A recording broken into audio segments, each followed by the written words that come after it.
Et sur ce, Daniel, je te laisse la parole.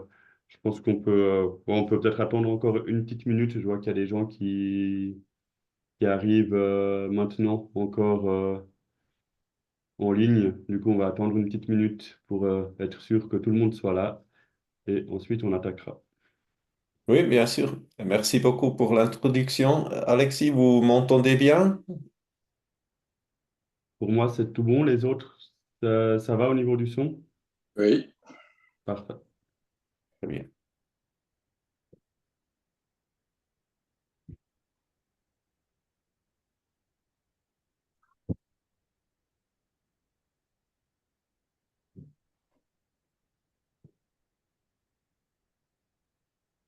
On va pouvoir attaquer les dernières. Si des personnes rejoignent en route, ça ira, d'autant que la conférence sera visible par la suite sur le Hmm. forum. À toi Oui, l'honneur, Daniel.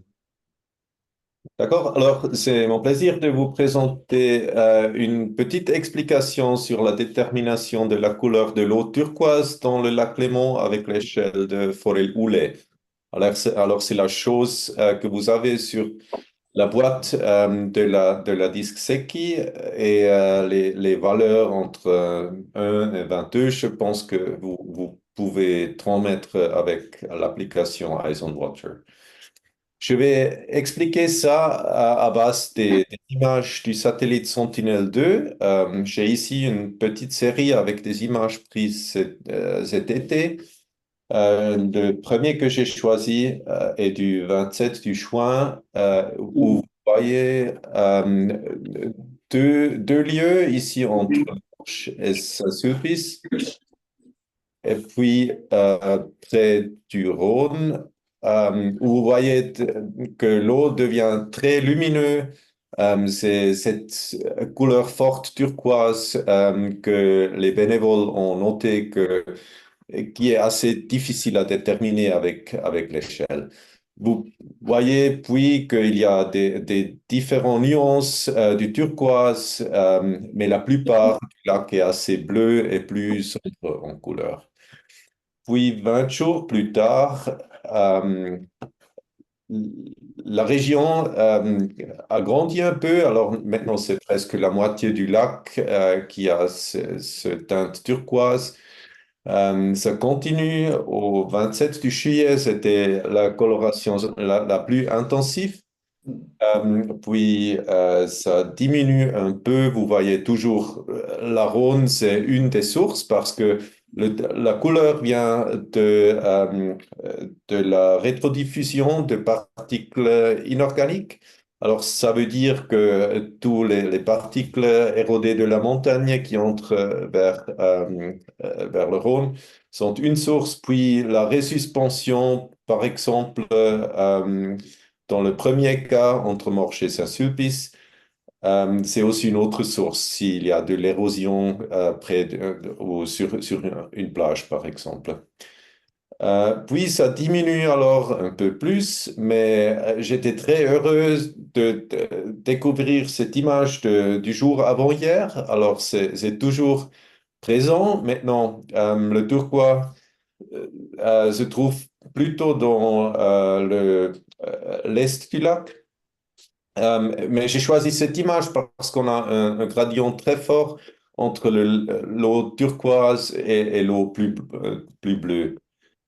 Et j'ai ici l'échelle de Forelule avec les 21 classes et vous voyez que c'est difficile vraiment d'attribuer ces classes avec les couleurs parce que les couleurs ont un gradient en luminosité très grande, mais l'échelle, c'est plutôt un gradient de teinte. Alors, ça ne, c'est pas facile à attribuer. Et je vais vous expliquer pourquoi. Alors, j'ai utilisé cet outil de PowerPoint, cette pipette que vous voyez là-bas. Alors, si on clique sur la pipette et puis sur un pixel dans l'image, on reçoit la composition du couleur dans l'espace des couleurs primaires. Alors, ici, j'ai choisi une région très turquoise, une région très bleue et une région intermédiaire. Et pour la région turquoise, ici, c'est la couleur obtenue par la pipette. Vous voyez qu'il y a pas très beaucoup de composition de rouge. Et puis, c'est plutôt le vert et le bleu qui font ce couleur. En comparaison avec les autres lieux, vous voyez ici le couleur intermédiaire et le couleur bleu. On voit que le bleu et le vert, ils diminuent vers le troisième cas. Le rouge est toujours assez bas dans ces cas. Mais au contraire de cet espace RGB, rouge, vert, bleu, on utilise aussi l'espace HSP ou teinte, saturation, luminosité dans PowerPoint. Et ça aide très beaucoup pour de comprendre pourquoi l'échelle de Forel-Houlet n'est pas très sensitive au turquoise. Vous voyez ici que le teinte est représenté par ces angles de couleur. Alors, ça commence au rouge, jaune, vert, etc. Puis la saturation, si, c'est comme on ajoute de l'eau aux couleurs, et la luminosité, si, c'est comme si on ajoute du noir, du couleur noire, pour obtenir des couleurs plus sombres. Et maintenant, pour les trois couleurs, voilà, c'est encore une fois le turquoise, la couleur intermédiaire et la couleur bleue.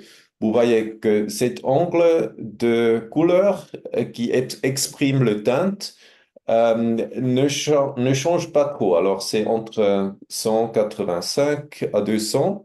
Alors, moins que 10% que ça change entre ces trois couleurs très différentes. Et dans notre échelle de Forelule, ça résulte. Alors, j'ai pris ici les angles par la même pipette avec PowerPoint et j'ai obtenu ces valeurs ici. Et avec les valeurs de 185, j'ai obtenu une classe 6, mais c'est très près, c'est euh, à la limite entre 5 et 6. Puis pour les couleurs intermédiaires, on obtient 193, alors c'est un 5. Et puis le bleu le plus sombre, c'est l'anglais 200, alors ça nous donne une 4 un peu vers le 5. Alors les trois couleurs qui sont très différentes en luminosité sont très proches dans cette échelle de teinte. Mais il y a aussi des autres cas. Ici, c'est une image de l'événement en 2021 où on avait une prolifération des algues très forte dans le lac en septembre, je pense. Vous voyez que le teinte change très beaucoup. Il devient plus vert et ça correspond à la classe numéro 9, par exemple. Alors, ça veut dire l'échelle est sensitive à des changes de teinte, par exemple par des algues, mais c'est pas sensitif à des changes de luminosité, par exemple à cause des particules et la rétrodiffusion des particules. Et on voit ça aussi dans les résultats. Peut-être vous avez déjà regardé les produits des satellites dans le portail lemonscope.org. Alors, ici aussi pour avant-hier, au droit, vous avez une carte avec les couleurs Forel-Houlet. Ça correspond, c'est la même situation comme on voit dans l'image grand. Mais les couleurs Forel-Houlet qui résultent sont exactement dans cette région entre 4 et 6, avec pas très beaucoup de gradients. Mais puis, si on fait la comparaison avec le produit de Secchi, on voit très bien comme la profondeur de Secchi, ici dans les régions plus turquoises, c'est très peu, c'est peut-être 2 à 3 mètres ou même moins. Et puis, quand on fait la comparaison avec des régions avec de l'eau plus bleue, on obtient des valeurs de peut-être 8 à 10 mètres de Secchi. Alors, ça veut dire que la profondeur Secchi est très sensitive à ce change de l'eau, mais la couleur forêt loulet n'est pas. Alors, en résumé, l'eau turquoise est causée par la rétrodiffusion des particules blanches en suspension. Il en résulte des grandes différences dans la luminance de l'eau, mais seulement des petites différences dans le teint. L'échelle de Forel-Euler représente les différences de teint pour des luminosités très similaires. Il est donc très difficile de déterminer les gradients de particules avec l'échelle de Forel-Euler et on obtient souvent des valeurs similaires. C'est normalement entre 4 et 6 dans les lacs Léman. Mais les gradients des particules sont toutefois très bien représentés par la mesure de profondeur de Secchi. C'est mon résumé et ma présentation. Si vous avez des questions, merci beaucoup pour l'attente et votre intérêt. Merci beaucoup, Daniel, pour toutes ces précisions. C'est super intéressant, je trouve, bah, pour avoir été sur le lac aussi, justement début août, en voyant bah, ces variations de turquoise. C'est vraiment chouette d'avoir ces explications. Je vous propose d'avoir un petit moment de questions. Euh, je laisse prendre la parole si vous le souhaitez. Oui, Monsieur Dumont, je crois, vous leviez la main, c'est ça, vous?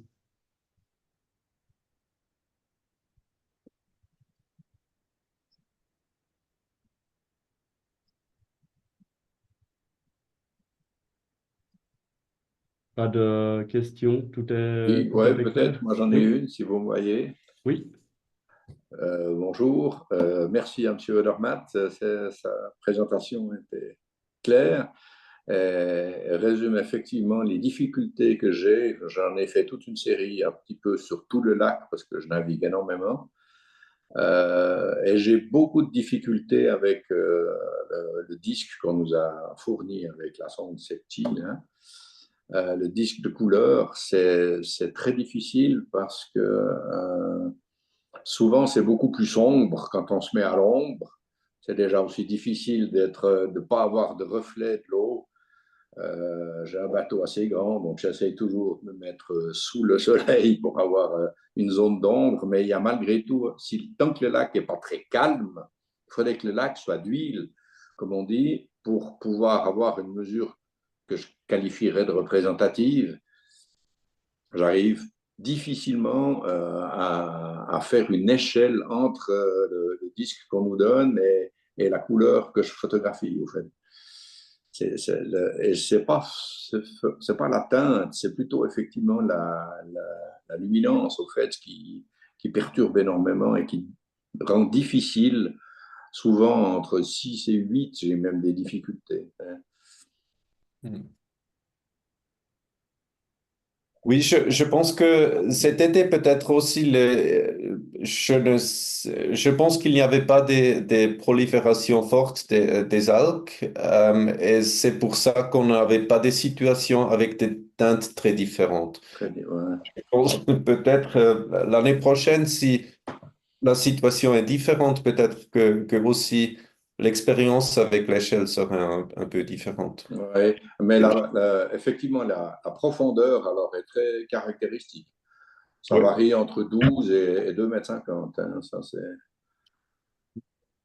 et peut-être juste en complément par rapport à la difficulté de prendre la photo que j'ai aussi rencontrée, hein, mais vous avez certainement remarqué que sur l'application, il y a la possibilité de recadrer la photo.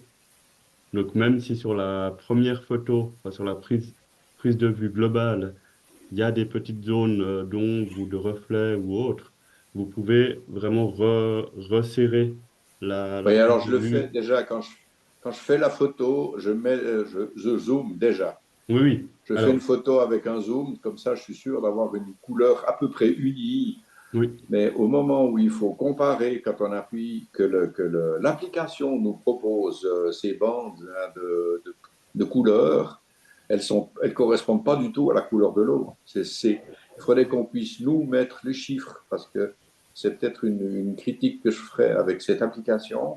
L'application, une fois que vous avez fait la photo, vous continuez et il vous cale des bandes verticales jusqu'à ce que vous trouviez la couleur équivalente.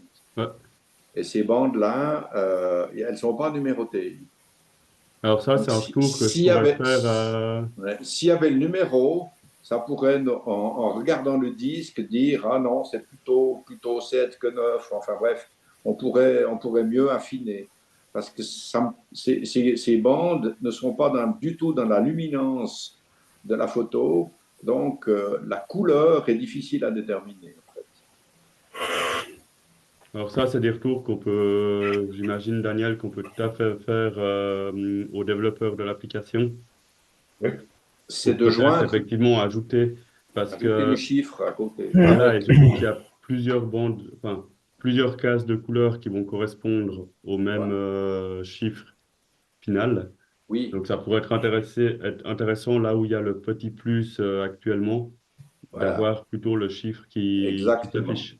Oui, exactement. Et ça me facilite très bien la tâche. On va Petite regarder alors si question, c'est possible de faire cette modification. petite question. Est-ce que les photos, ils sont aussi utilisées et recontrôlées par vous pour donner aussi un chiffre ou pas? Ou vous vous Daniel, je pense basez que que sur les chiffres qu'on donne? alors, l'application de base, elle va elle aussi faire la correspondance de couleurs par rapport à la couleur globale de la photo. Et c'est là où moi je trouve toujours intéressant d'avoir votre point de vue in situ qui est forcément influencé par la luminosité et autres. Mm. Mais l'application, Daniel, tu me corriges si c'est faux, mais elle va faire la correspondance justement avec la pipette, comme a montré Daniel juste avant, euh, pour mettre la couleur qui est la plus proche en termes de chiffres bruts. Ok. Et donc, vous pouvez faire une différence entre le chiffre qu'on vous donne et le chiffre que vous constatez sur la photo. Alors, plutôt entre le chiffre que vous constatez sur in situ et le chiffre qui est calculé automatiquement Par la photo. par la photo, par l'application derrière. D'accord. Ouais. Et ça, vous avez remarqué qu'il y a une corrélation ou c'est malgré tout très différent? Parce que c'est justement la difficulté qu'on a, c'est de donner un chiffre. Le plus souvent, c'est très proche et je pense que j'ai pas été voir pour les données de cet été, mais j'imagine que au vu justement de cette couleur particulière et qui rentre pas vraiment dans la coloration standard de Forel, j'imagine qu'on a régulièrement un plus un ou moins un dans les chiffres. Voilà, ouais. OK. Bon. Il y a un feedback de cette constatation, cette campagne. Le- pour moi, c'est tout à fait normal, je pense. Enfin, D'accord. quand j'ai été voir très rapidement les données au niveau mondial qui ont été saisies avec l'application, et ce plus un, moins un est quelque chose qu'on observe de manière Ouais. très régulière. C'est une C'est pas dû discrépance. à une mauvaise interprétation sur le terrain. OK. Merci. J'aurais une question quand même.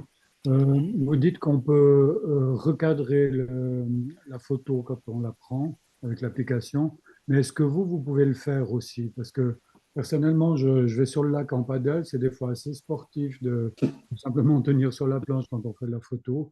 S'il faut encore prendre beaucoup de temps pour faire des recadrages ou d'autres manœuvres, ça devient un peu compliqué.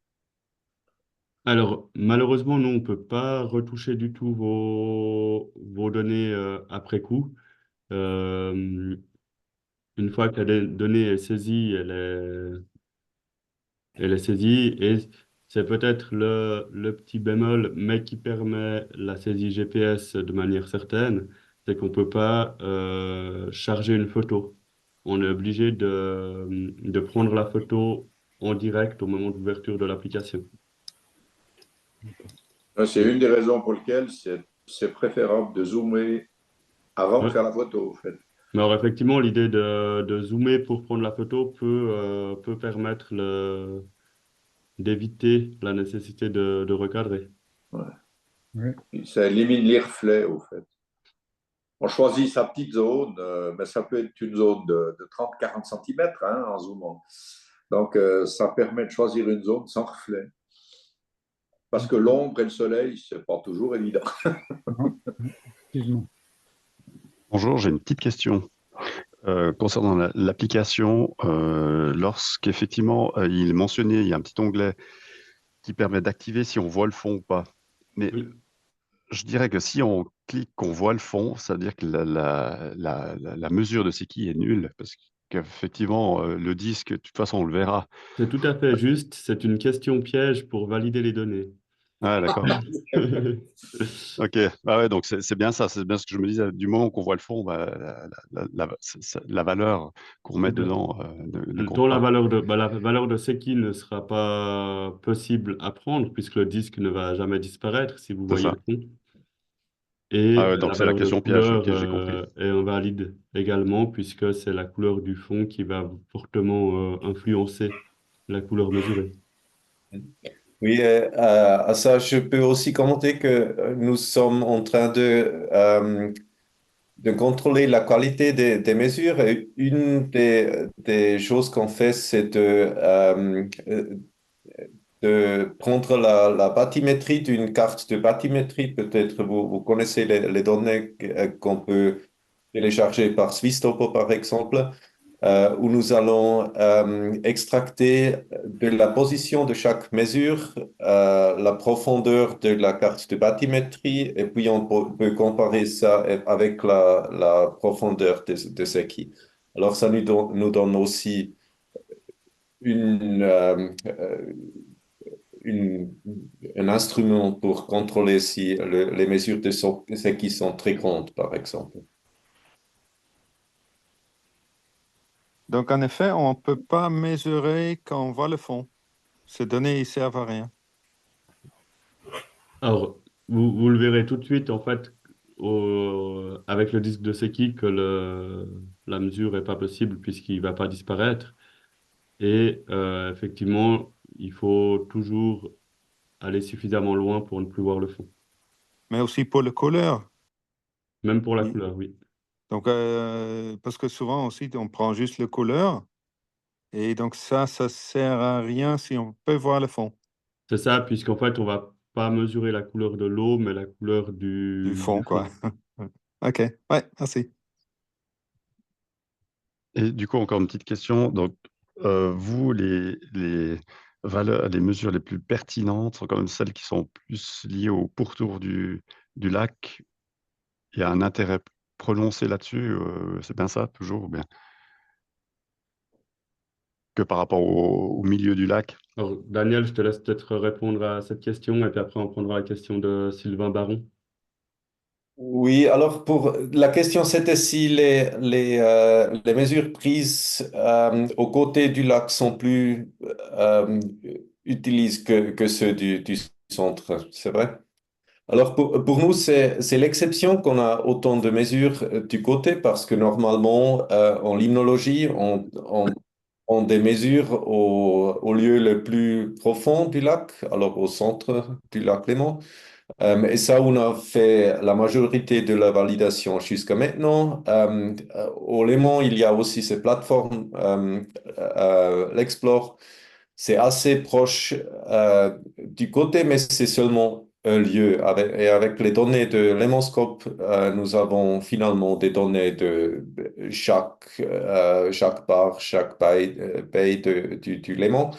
Alors pour nous, c'est très intéressant, mais au, en même temps, comme les mesures du centre sont plus peu dans ce projet et nous voulons toujours faire la comparaison entre si la correspondance près du côté avec les données satellitaires est comparable avec la correspondance dans le centre. C'est pour ça que aussi les données du centre sont très importantes. Ça répond à votre question? Oui, oui, très bien, merci. Merci. Sylvain Baron, du coup, vous aviez une question, je crois. Oui, j'avais une question vis-à-vis des mesures sur l'application, il y a la possibilité d'indiquer la température de l'eau. Euh, est-ce, J'imagine que vous exploitez pas forcément ça, ou il y a d'autres mesures, je sais, pour la température de l'eau, mais et est-ce qu'elle potentiellement elle a une influence sur la couleur? Enfin, j'imagine sur l'opacité, oui, mais sur la couleur de l'eau. Alors, l'influence sur la couleur de l'eau, je ne saurais pas vous répondre. Je peux juste vous répondre sur le pourquoi de la présence de cette case.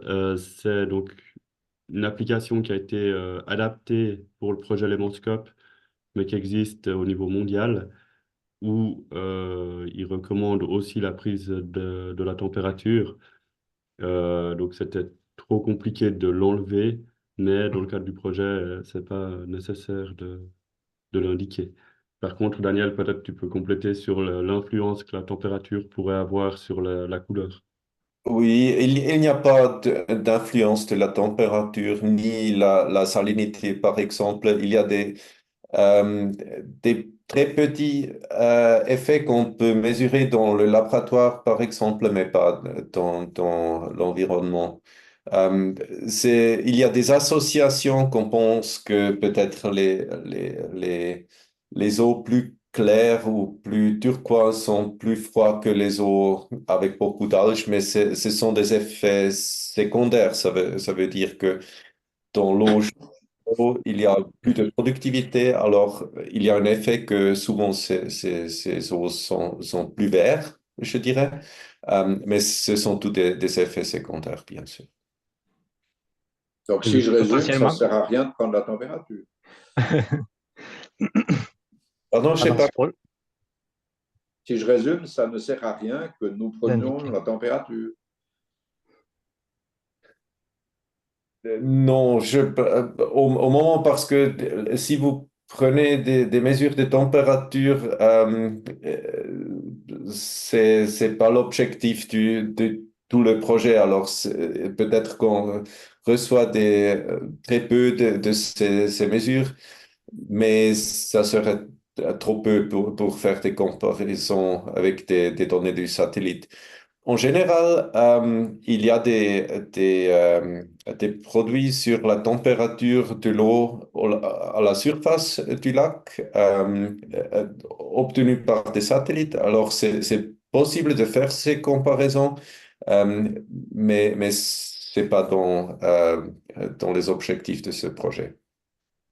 OK, bonne information. Merci. Et, et potentiellement, seulement la seule influence, c'est sur la prolifération des algues, j'imagine. Enfin, devenir plus vert, potentiellement, parce que vous avez dit plus d'activité dans l'eau qui est plus chaude. Bien sûr, nous sommes, par la température, nous sommes très intéressants parce que c'est un paramètre qui montre la stratification et le mouvement du lac. Peut-être vous connaissez Meteorlakes et Alplakes, c'est un nouveau portal de Airvac où on peut utiliser des modèles trois-dimensionnels pour voir la circulation dans l'eau.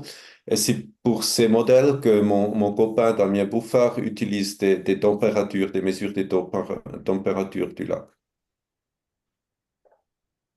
Merci. J'aimerais savoir si globalement vous êtes satisfait des mesures que vous recevez qu'on vous envoie, de la qualité de ces mesures. Oui, alors au moment où j'ai parlé de cette comparaison avec les cartes de bathymétrie, nous faisons d'autres contrôles, par exemple la proximité de la Terre. C'est aussi une chose parce que vous avez peut-être vu que quelquefois la position obtenue par le téléphone n'est pas très précise. Ça veut dire qu'il faut identifier au moins les mesures qui représentent une localité à la Terre. Puis nous allons faire des comparaisons dans des cas où on a beaucoup de mesures très proches en temps et en espace. Là, on peut comparer si les différentes mesures correspondent ou non, et avec ça, nous pouvons obtenir une mesure de qualité pour identifier des mesures fautes, par exemple. Alors ça, c'est quelque chose qui est en progrès, et j'espère que peut-être pour la prochaine séance, on peut rapporter un peu sur ces mesures de qualité. Juste encore une question, si vous permettez. Vous avez besoin de ces mesures sur toute l'année ou c'est saisonnier? Toute l'année. Et c'est important parce que j'ai rapporté les résultats de l'hémoscope à un copain qui travaille à Constance, avec la Constance. Et ils étaient très impressionnés et curieux de savoir plus de ce projet. Mais une des questions, c'était si nous pouvons aussi avoir des mesures pendant l'hiver. Et je pense que, bien sûr, il y a moins de trafic sur le lac, alors on aura moins de mesures aussi. Mais j'espère que peut-être c'est aussi une motivation, quelquefois, de prendre le bateau, même s'il fait froid, pour aller faire des mesures. OK. Je vous encouragerai régulièrement à aller sur l'eau en hiver. Avec prudence, bien évidemment. Ouais. Bon, je vous Parfait. Est-ce laisse. qu'il y Bonne avait journée. une dernière question? C'est tout bon? Merci beaucoup. Ah oui, encore. Oui, Oui. bonjour, Gauthier. Est-ce qu'il est prévu à la fin de la campagne ou à un moment intermédiaire d'avoir un peu une synthèse justement de l'analyse de ces mesures, ce à quoi elles contribuent, enfin, et comment ça peut vous aider dans l'observation bah voilà, de la qualité de l'eau du lac Ah, alors nous, on va faire déjà, je pense, d'autres petites sessions comme celle d'aujourd'hui pour plutôt des points particuliers et autres. Il y aura au printemps prochain des soirées, mais plutôt de relancement du projet pour avoir un peu des échanges autour de comment s'est déroulée la saison 2024 et comment va se dérouler la saison 2025. Et en tout début 2026, donc en fin de projet, il y aura une soirée de clôture avec le bilan des 2 ans de récolte. Donc voilà, je pense que ça répond à la question. Et il y aura aussi cet hiver des webinaires sur d'autres thématiques, mais que vous pourrez aussi suivre, mais pas direct, enfin, qui porteront pas directement sur le projet, mais sur d'autres thématiques lémaniques. Ok, merci. Vous aurez toutes les informations prochainement dans un nouvel email. Merci, bonne journée. Merci beaucoup à toutes et à tous de vous être connectés pour cette petite conférence. Merci Daniel pour toutes les explications très claires et voilà, qui aident à comprendre ce qui se passe. Et une très bonne journée à toutes et à tous. À bientôt. Merci. Bonne Merci. journée tout le monde.